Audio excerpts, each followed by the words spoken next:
Xiaomi trumples image. It's more aesthetically pleasing. Display, absolutely gorgeous. It's incredibly fast. It's one of the best around right now.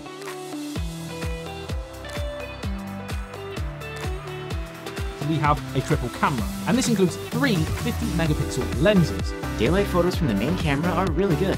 There's abundant fine detail. In darker environments, the Xiaomi flagship again proves one of the best around right now. The Xiaomi trumples portrait is just more natural looking and also significantly sharper and better colors. Speaking of that screen though, it is a proper stunner to rival any flagship out there for sheer eye candy. The resolution is quite sharp, and content looks crisp and clear. Blacks are super deep thanks to the AMOLED technology. Now also with this phone we have 120-watt hypercharge. From 0 all the way to 100% in just 21 minutes. If you need to step out for dinner, just plug it in for 10 minutes and you will have enough battery life for the rest of the night. A very, very all-round competitive camera. They look very damn good. It's incredibly fast. Best around right now.